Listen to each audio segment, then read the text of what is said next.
Today, we read 100 Years of Solitude.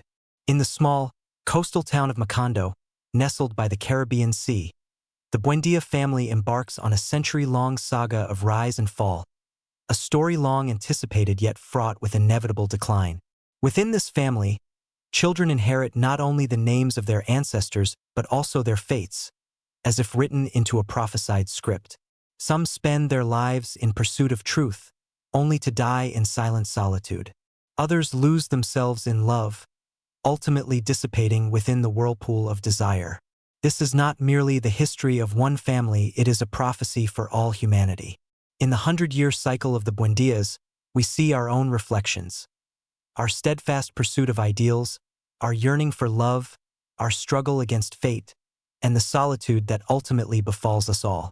So, what unfolds over this century for the Buendía family? The family's patriarch, José Arcadio Buendía, marries his cousin, Ursula Iguaran.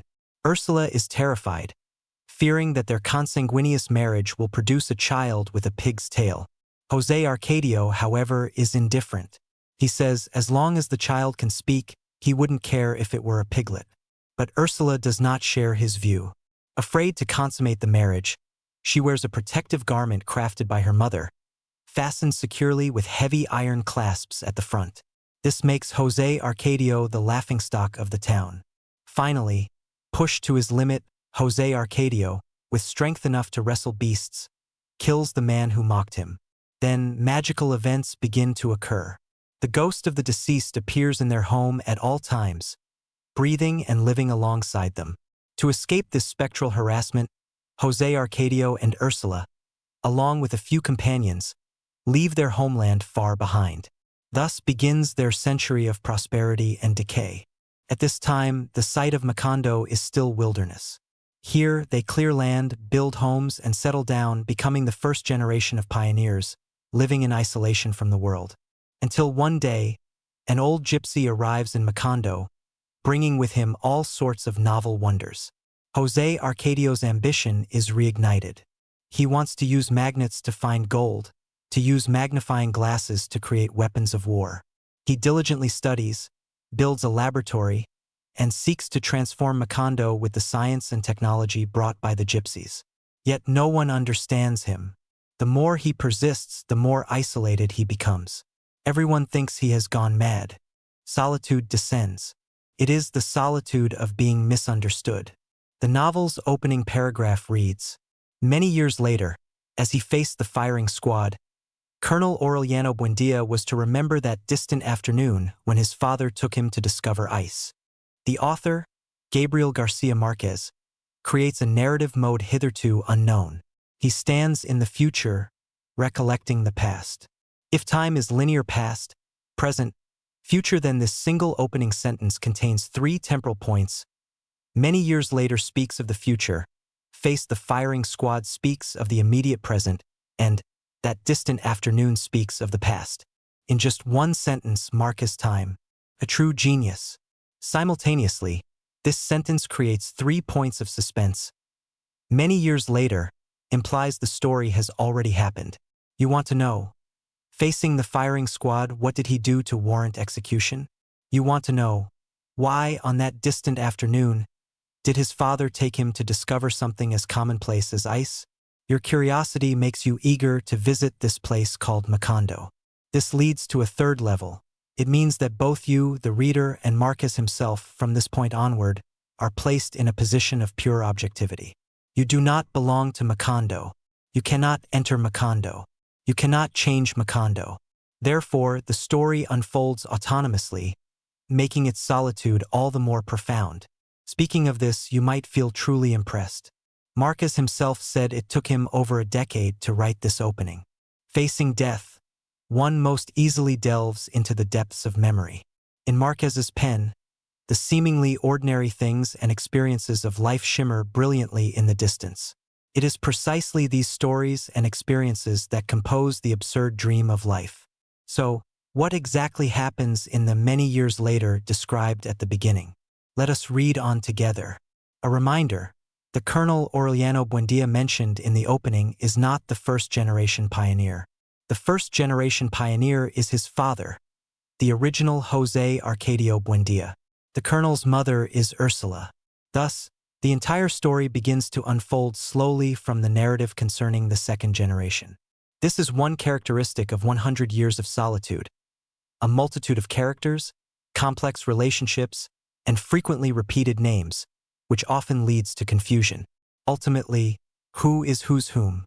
For example, the second, third, and fourth generations often share the same names, causing readers to experience illusions. By chapter 5, a character might be dead, yet by chapter 10 they seem resurrected. Moreover, the book contains numerous magical descriptions. For instance, it rains in Macondo, and this rain can last for 4 years. The entire village contracts an insomnia plague, which is contagious and leads to amnesia. Or, an elder long ago writes a prophecy about the family on a parchment, which no one can decipher until it is finally understood, at which point a wind sweeps Macondo away. These fantastical plotlines feel incredibly mysterious and peculiar. This is the creative style of 100 Years of Solitude, known as magical realism. But don't be intimidated. In truth, you should forget those perpetually confusing family relations. Forget the various isms and definitions. Reading is not a math problem. It doesn't require a standard answer. With a great literary work, you only need to feel. Open yourself, open your heart to feel it. Only then can you gain much inspiration and pleasure. It is a joyful thing. If Márquez were before you and you asked him, "What is magical realism?" he likely wouldn't know either. In Márquez's view, the magical and fantastic truly exist in Latin America. His work is merely a realistic representation of life. He firmly believed that everything he wrote was fact. Let us return to that distant afternoon, beginning with the father who took his child to discover ice. He is the first José Arcadio Buendía. Foreign names can feel very long, but it's alright, think of it as a pattern. In Macondo, he is a patriarchal figure. The legendary town of Macondo in the book is isolated, backward, and ancient. Before discovery by the outside world, Macondo is tranquil and beautiful, brimming with unknown mystery. In his youth, José Arcadio Buendía led a group of companions, with their wives, children, livestock, and all their belongings, over the mountains. What was his goal? To find the sea. The world is vast, he wanted to see it, to march all the way to the coast. After 26 months of trekking, they found it impossible and decided to abandon the quest. To avoid retracing their steps, they settled in Macondo. Later, José Arcadio Buendía led another expedition and discovered that the sea was just 12 kilometers away, beyond a galleon. When he wanted the entire village to relocate to the coast, his wife, Ursula, led the village women in collective opposition. After debate, José Arcadio Buendía remained in Macondo. How was he persuaded? The reason was his wife Ursula's words: "Forget your crazy new inventions. Better look after your children. Running wild with no one to care for them, like donkeys." This resembles parental arguments over their children's future. Only then did José Arcadio Buendía, while listening to his wife, glance out the window. He saw his 2 children standing barefoot in the sun-scorched vegetable garden. At that moment, the father suddenly felt that the children existed. Immediately, a change occurred within him. He gazed at the children until his eyes grew moist. Wiping his eyes with the back of his hand, he sighed deeply and gave up the move. Notice the difference between father and mother. The mother's identity transforms the moment she carries the child for 10 months and gives birth. But the father doesn't necessarily know he is a father at first sight of the child. This process requires growth, adaptation, and change. So, it is at this moment that the first Buendía realizes, "I am a father." Responsibility becomes paramount. He abandons his dream.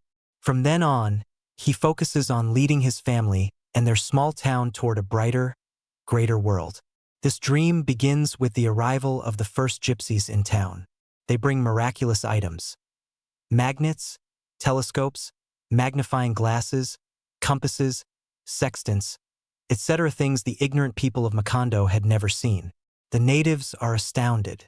Only José Arcadio Buendía immediately sees this as a moment of greatness. He decides to use the magnet to extract underground gold, to use the telescope and magnifying glass to develop weapons of war.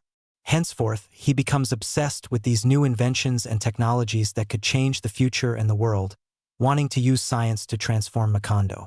He forgets to eat and sleep, studying and experimenting day and night. He tells his wife, "Incredible things are happening in the world.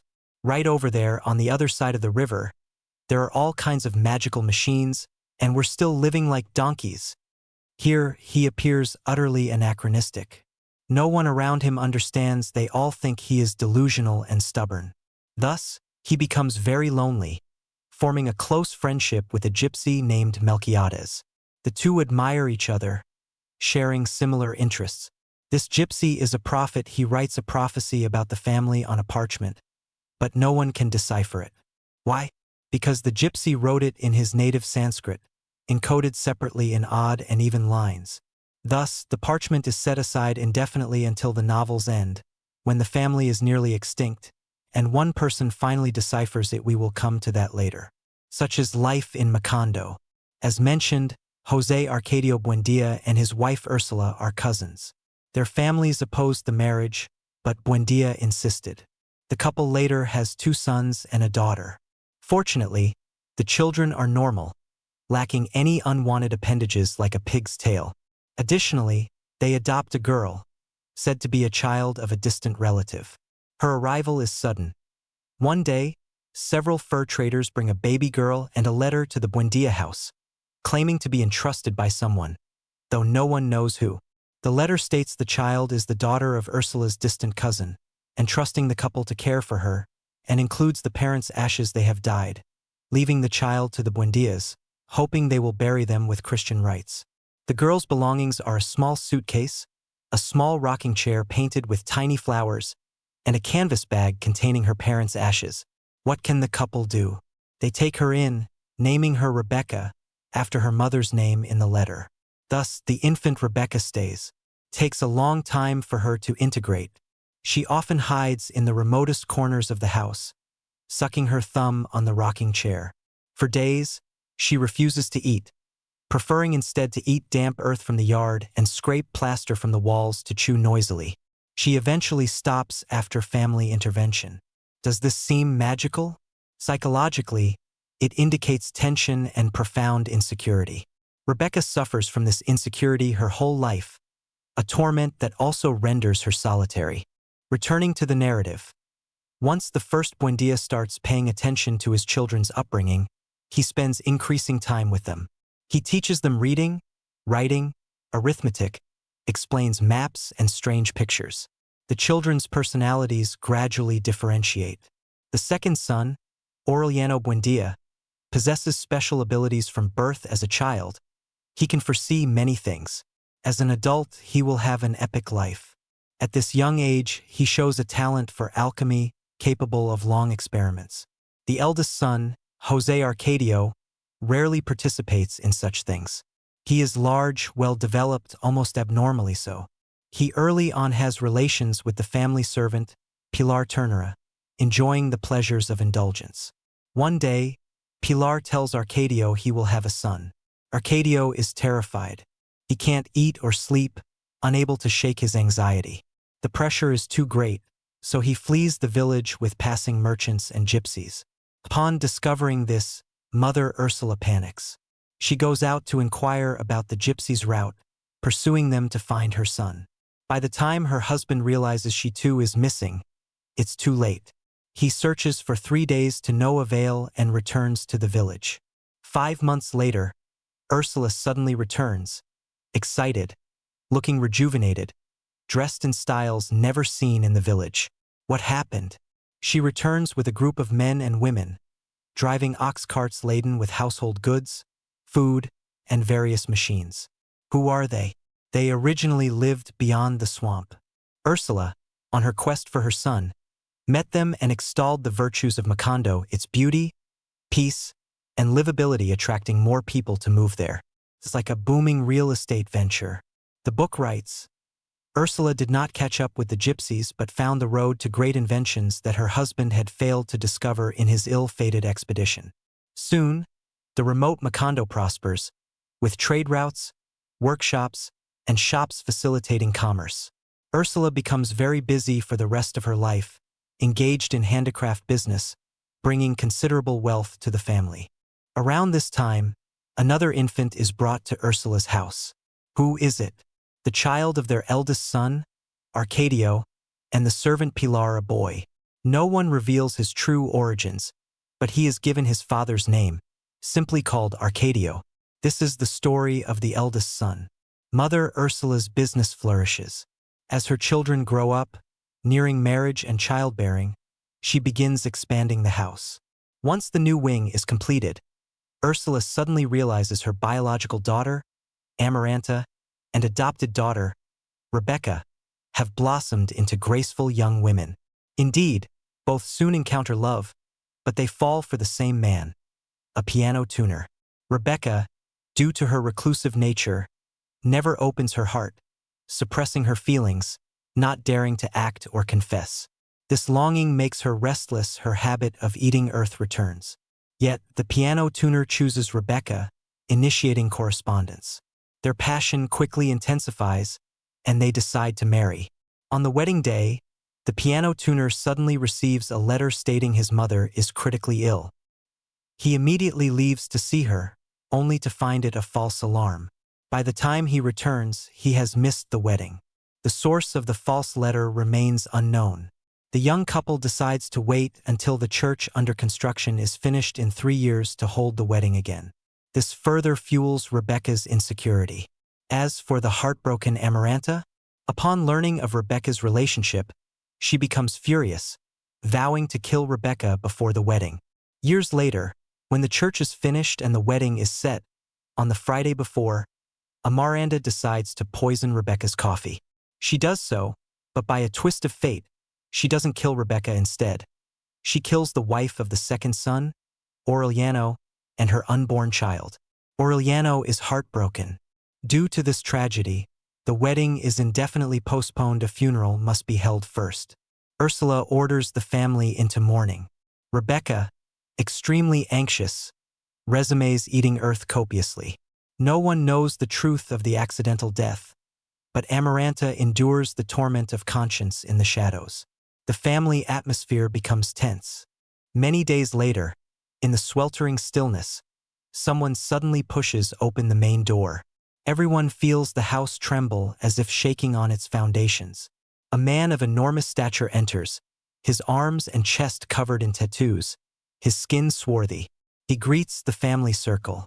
Everyone stares dumbfounded. Only Ursula recognizes him. He is José Arcadio, her eldest son, the boy who left with the merchants without a word. Now he has returned. José Arcadio sleeps for 3 days and nights straight. Upon waking, he eats 16 raw eggs. He is immensely strong, able to arm wrestle 5 men at once. At dinner with the family, he begins recounting his adventures in foreign lands. How he survived a shipwreck, killed a sea serpent. No one can connect this man with the boy who was taken away, nor can they hide their disgust. He is deeply unlikable, full of aggression. Only Rebeca is instantly conquered by this man's raw magnetism, walking testosterone. Rebeca resumes eating earth and plaster with renewed fervor. Finally, unable to bear the impulse, Rebeca and José Arcadio become intimate. Nominally, Rebeca is his adopted sister. Their relationship is immoral. Additionally, Rebeca is still engaged to the piano tuner. So, the two dare not inform the family, secretly marrying during a Massachusetts. When Ursula learns the truth, she is furious, banishing them from the house. Out of respect and guilt, Ursula invites the piano tuner to dinner weekly, signaling he is still part of the family, attempting to console him. The piano tuner is despondent, but Amaranta, who always loved him, feels an unexpected satisfaction. She comforts the heartbroken man with endless tenderness. Over time, affection grows, and the piano tuner opens his heart to Amaranta. Subsequently, the expected happens. The piano tuner proposes to Amaranta, but she refuses, saying not to rush. They should get to know each other better. Later, when he proposes again, Amaranta smiles and says, I would rather die than marry you. The piano tuner cannot accept this, he pleads desperately, humbling himself, but Amaranta remains firm. In despair, the piano tuner commits suicide by slitting his wrists. Amaranta is grief-stricken. Those around her, especially her mother Ursula, cannot comprehend her actions. Facing the tragedy she orchestrated, Amaranta finally awakens to her mistake. Her intense longing led to profound loneliness, turning love into insane hatred. Initially, out of jealousy, she accidentally poisoned her brother's wife and child, burdening her with guilt, feeling unworthy of happiness. Later, when the love she desperately sought finally arrives, she cannot accept it, even feeling a dark satisfaction in refusal, as if achieving revenge. Yet, this twisted psychology triggers another tragedy, pushing her beloved to his death. These two incidents together are enough to crush a person. One afternoon, Amaranta walks into the kitchen and thrusts her hand into the charcoal fire, attempting to atone for her lovesick madness through searing pain. From then on, her hand is always wrapped in black gauze, never removed until her death. Márquez is a master of language. Reading the original, one can almost feel the skin burning under the coals, a method to assuage regret and a way to forever remember.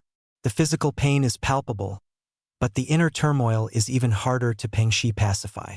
One cannot live perpetually in the shadows of the past or in hatred. Let's continue. During this time, the national political situation becomes turbulent.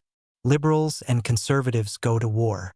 The second son, Aureliano Buendía, chooses the liberal cause. Witnessing conservative atrocities against civilians, he leads a rebellion of over 20 men, becoming the town's military and civil leader. He transforms from a man devoted to experiments into Colonel Aureliano Buendía, the colonel from the novel's opening.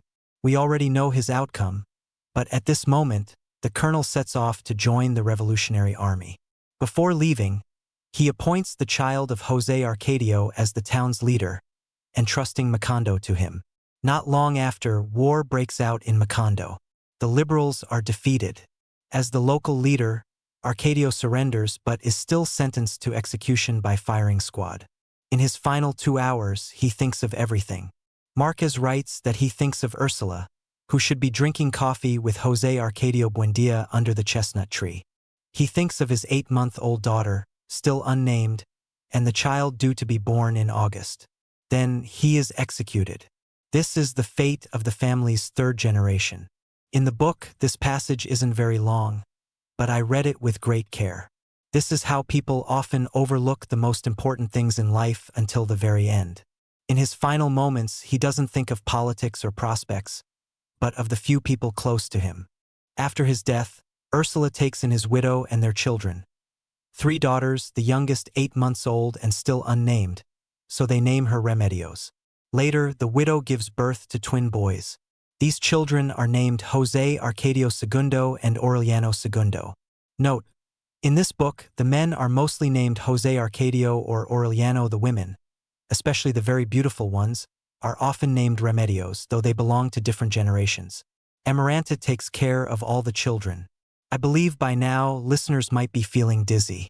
Let's clarify. Ursula has 2 children, one named José Arcadio the Giant and the other named Aureliano. José Arcadio has an illegitimate son with the servant Pilar, named simply Arcadio, no prefix. This Arcadio is eventually executed. His children, the 4th generation, include a pair of twins named after their father and uncle, but with Segundo added. Hopefully, this explanation helps a little, but reading on might cause confusion again. Don't worry, you can simply take notes on the relationships, or better yet, relax and forget the names. Just immerse yourself in the story's unique charm. Some readers get annoyed. Why must foreign families give recurring names? It's unscientific and hard to remember. Actually, this is Márquez's style. He wants us to fall into the story's trap, to become disoriented, to feel that 100 Years of Solitude is merely a series of repeating characters and their stories nothing new, just cycles. Why? Márquez reminds us that seemingly different lives share little real distinction. Names are mere labels regardless of who we are, we ultimately move toward our destiny and solitary end. Let's proceed. What about the other branch? The eldest son, José Arcadio the Giant, and Rebeca, who married secretly, are banished and move into a house Arcadio had built earlier. But one day, the giant is unexpectedly killed while bathing. The murderer is never discovered, becoming an unsolved mystery of Macondo. Isn't it intriguing? A man of immense strength, seemingly invincible, ultimately dies by assassination. Everything is so fragile. Later, the second son, Colonel Buendía, returns, now a celebrated hero. He fought in the Civil War, rising to become the Revolutionary Army's supreme commander. He operates under different names, growing increasingly distant from his homeland, yet his fame spreads. Many women bring children to Ursula's house, claiming they are Colonel Buendía's offspring, his flesh and blood. How many? 17. The family names them all Aureliano, followed by their mother's surname. Since launching the revolution, Colonel Aureliano Buendía has become a legendary national hero in people's minds, renowned for his strategizing and bravery. Yet, the smoke of war gradually erodes his warmth. Driven by power and glory, he becomes cold and merciless, step by step embarking on the path toward a tyrannical dictator. Upon returning to the village, surrounded by guards, his room is searched beforehand for safety. He even issues a strict order. No one is to come within 3 meters of him, not even his mother. Defying his mother's objections, he insists on executing the conservative leader who was once popular with the people of Macondo. Before his execution, the general tells him, "You've fought the military for so long, studied them so much, but in the end, you've become just like them. No ideal in this world is worth such degradation." These words are profound, but Colonel Buendía ultimately decides to kill him. After countless glories and prominence come countless conspiracies and dangers. After repeatedly being caught in the vortex of war, the colonel's heart begins to lose its way. After being poisoned once, he reflects on whether the intoxication of power is what he truly wants. Why, after brief moments of glory and achievement, does he feel so empty? He has never felt so alone. Finally, he grows weary of war, weary of complex situations and human nature. Occasionally, he discusses with his friend, Colonel Geroneldo Márquez, "What are we fighting for? Really?" Colonel Márquez replies, "What else, old friend? For the great Liberal Party, of course." Colonel Buendía continues, "You're lucky if you know. I've realized we're fighting for pride." Actually, his friend Colonel Márquez also begins to feel the nihility of war, doubting its meaning. He longs for a peaceful life and loves Colonel Buendía's sister, Amaranta. But Amaranta, unable to forgive herself for rejecting the piano tuner, now rejects Colonel Márquez as well. Amaranta is lonely, but her rejection makes Colonel Márquez feel solitude too. He loses his way. Once, he telegraphs Aureliano, sadly tapping out only one line, "It's raining in Macondo." A long silence follows on the line. This part is truly poignant. Nowadays, many young people use this phrase, "It's raining in Macondo," to express sadness or profound loneliness. If you've read the book, you understand instantly, enveloped by that sorrowful solitude. Nanyi chung too hard to escape. Amidst such emotions, the colonel finally develops empathy. He reflects on himself, feeling that only innocence is truly precious, yet he has been wallowing in a pigsty of honor. So he decides to stop the war. He persuades Colonel Márquez and spends nearly a year forcing the government, through bloody means, to accept peace terms favorable to the rebels. Then, he spends another year persuading his own party to accept these terms. The book writes, "They had fought for victory as they now fought for defeat. Ultimately, they win a failure more difficult, bloodier, and costlier than victory." Amid public abuse and misunderstanding, the colonel signs an agreement with the ruling party and surrenders the army's wealth. Afterwards, he attempts suicide but fails. After recovering, the illustrious general returns to Macondo, becoming an ordinary old man in the countryside. He immerses himself in crafting little golden fishes out of metal. He makes one, then melts it down, makes another, melts it again. When he accumulates 25, He melts them all down in a crucible and starts over. This continues until death arrives. See how solitary and meaningless life can be. What does he truly possess in the end? Reading this, we fall into contemplation. But the story continues. Let's discuss the family's fourth generation. Arcadio's daughter, the beautiful Remedios, sister of the twin brothers. She is born with peerless beauty, envied by the entire town. Many travel from afar just to catch a glimpse of Remedios' flawless, soul-stirring beauty, like the work of a master craftsman. Many men become distraught after seeing her. A young guard captain commits suicide for her. A handsome and elegant prince falls into decline after meeting her. An outsider climbs onto a roof to peek at her, falls and dies. But Remedios is not intoxicated by her deadly allure. She is beautiful yet unaware of it. She is simple-minded, finding clothes troublesome, so she sews a simple burlap robe to slip over her head. She finds combing her hair troublesome, so she shaves off her waterfall-like hair. She loves simplicity and freedom, but she only yearns for the most ordinary, steadfast love. Yet, this wish remains unfulfilled. No one can give it to her, and no one dares approach her transcendent beauty. She is destined to never find true love, doomed to solitude. One March afternoon, while women are folding sheets in the garden, Remedios turns extremely pale, almost transparent. Then, a breeze lifts the sheet she is holding, fully unfurling it in the wind. After bestowing a pitying smile upon the world, the beauty sits on the sheet, begins to spin, and gradually ascends into the sky, disappearing in an instant. Márquez writes that her final smile seems to pity the women of the world who cannot obtain true love, and even more to lament her own lifelong, inescapable solitude. This is utterly magical. Yet, think about it, excessive talent, beauty, or wealth can indeed make one exceptionally lonely. Ursula draws a conclusion from the family's long tradition. All the Aurelianos in the family are reclusive but sharp-minded and insightful. All the José Arcadios are impulsive, enterprising, but tragically doomed. The only unclassifiable exceptions are the twins, the brothers of the Flying Beauty, José Arcadio Segundo and Aureliano Segundo. Let's first talk about Aureliano Segundo. Originally introverted and solitary, obsessed with deciphering the gypsy's Parchment manuscript to understand the family's fate, he later meets a young lottery vendor. They fall deeply in love, so he forgets about the Parchment. They start raising livestock. Unexpectedly, their animals are extraordinarily prolific, bringing them immense wealth.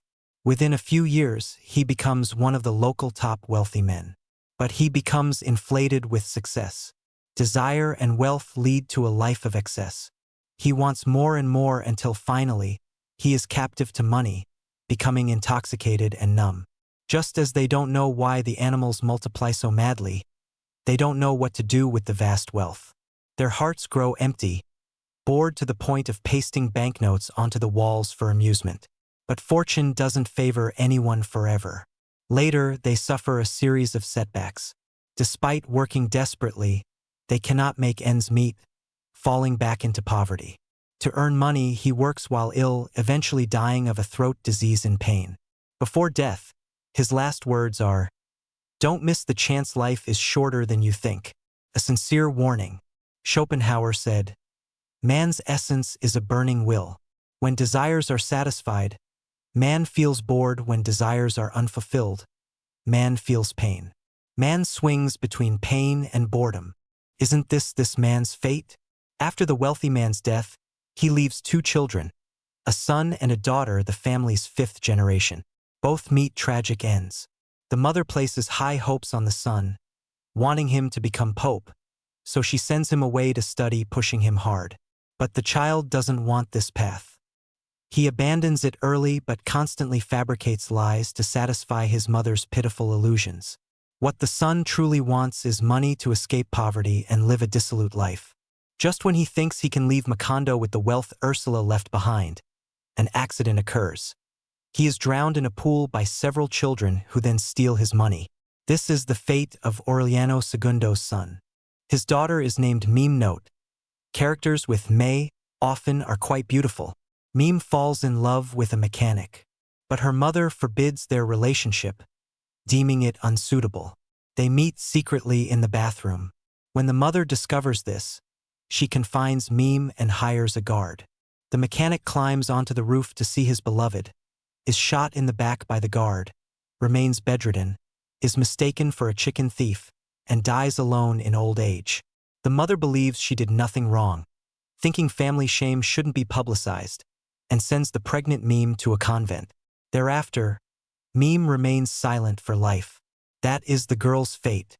Now, the other twin brother, José Arcadio Segundo, works as a foreman in an American banana company. He incites workers to strike, becoming a labor leader. Later, he leads over 3,000 workers on strike, a seemingly glorious act but is suppressed by military police. The over 3,000 people are all killed, only he survives. This traumatizes him deeply. He tries to tell everyone about the massacre he witnessed, to expose the truth, but everyone thinks he is insane. Unable to prove himself, he becomes a living dead man, shutting himself in a room, devoting himself to studying the gypsy's parchment until his death, never leaving the room. As the younger generations grow, the elders begin to pass away. The first José Arcadio Buendía, incompatible with Macondo's narrow-minded, backward, conservative reality, sinks into irredeemable solitude, is considered insane, tied to a large tree for decades, and dies there. Crows peck out his skull. In this century of solitude, the central figure is Colonel Aureliano Buendía, the most complex and unforgettable character in 100 Years of Solitude, hence the opening line from his perspective. What is the Colonel's outcome? Chapter 6 summarizes his legendary life. The Colonel promoted 32 armed uprisings and lost them all. He had 17 sons by 17 women, and they were all wiped out one night before the oldest was 35. He survived 14 attempts on his life, 73 ambushes, and a firing squad. Someone put enough poison in his coffee to kill a horse, but he recovered.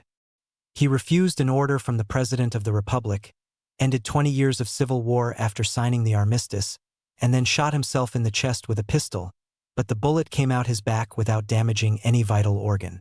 After all that, the only thing left was a street named after him in Macondo.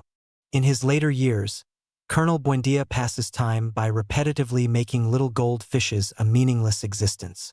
This bleak outcome illuminates the inescapable solitude of a once glorious man in his old age. The novel describes Colonel Buendía's death thus. He begins to recall the time with his father. In his memory, he is still the child who went alone to see the circus. He sees his own pitiful, lonely face again. So he goes to the chestnut tree, and while urinating, he tries to think of the circus but has already lost his memory. He tucks his head between his shoulders like a chick, rests his forehead against the tree trunk, and remains motionless. The family is unaware until the next morning at 11, when someone goes to the backyard to dump garbage and suddenly sees turkey buzzards swooping down from the sky. Thus, Colonel Buendía dies abruptly. After writing this scene, Márquez was distraught. His wife was taking a nap. Márquez got into bed, lay beside her, and began to weep softly. His wife woke and asked, "My God, what's wrong?" Márquez said, "I've just killed Colonel Aureliano Buendía." Despite a century of effort, generation after generation trying to change their fate, even the family's destiny, they all end in solitude. Even Márquez, the author, must write their end this way. This is destiny. Finally, the family's sixth generation, also named Aureliano Buendía, is Meme's illegitimate child. He is sent back to the family after birth. This child never knows his identity, no one cares for him, so he grows up in solitude, incapable of love. His only hobby is hiding in the gypsy's room, studying various mysterious books and manuscripts. He can converse with the long-dead old gypsy, Melquiades, remember him? The first generation's friend, dead for years. He receives instructions to learn Sanskrit. Ultimately, this sixth-generation child deciphers the language of the parchment. This child remains indifferent to the world but is well-versed in medieval knowledge. Unexpectedly, he falls irrevocably in love with his aunt, note, typically identified as Amaranta Ursula, his father's younger sister, though relationships are complex. They engage in an incestuous relationship. Despite violating ethics, their love is passionate and sincere. They consider themselves the only happy people in the world. Later, they have a child. The aunt dies of postpartum hemorrhage. The newborn has a pig's tail. Notice? The deep fear of the first Ursula in her youth finally materializes. At this moment, the sixth-generation Buendía stands frozen, not only unable to move from horror but also because, in that miraculous instant, he deciphers the prophecy on the ancient parchment. He sees the family's first person would be tied to a tree and die. We know this happened, and the last person would be eaten by ants. Reading this, he frantically searches for his child, the family's seventh generation, only to find the newborn already devoured by ants, leaving only an empty skin. When he tries to read the prophecy about himself, before reaching the last line, he understands he will never leave this room. Everything on the parchment will be erased, expunged from human memory. The family destined to endure 100 years of solitude will not have a second chance on Earth. The moment the sixth-generation Buendía finishes reading, a hurricane sweeps the town of Macondo off the face of the earth. This is the novel's ending. In the entire Buendía family, the men's destinies follow only two paths: dying an unnatural death or succumbing to inescapable solitary fate. Believe me, after reading this novel, you will be stunned, unable to forget the miraculously vanished town of Macondo and the family with the pig-tailed child. You will inevitably ponder, why is this so?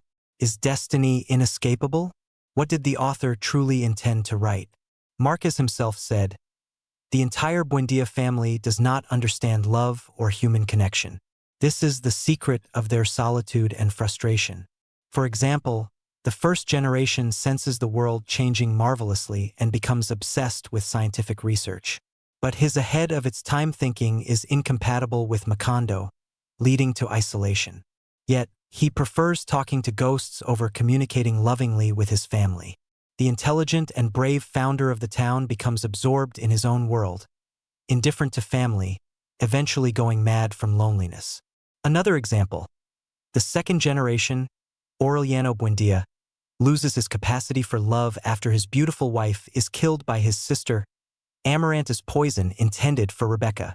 Even when he becomes a colonel, a hero, wielding supreme power, he cannot alleviate his inner solitude, dying depressed and unfulfilled, everything rendered meaningless. Even unto the sixth generation, an illegitimate child, ignorant of his origins, growing up alone, hiding in the laboratory, later drawn to his aunt, developing an illicit relationship, producing a pigtail child, he too lacks the ability to love. This ancient family is solitary for 100 years, struggling against solitude for a century, yet solitude is destined to shadow them. They spend a century proving that those who have not been loved cannot possibly know how to love others. And without the ability to love, one ultimately cannot escape solitude. Well, that's all for this episode. See you next time.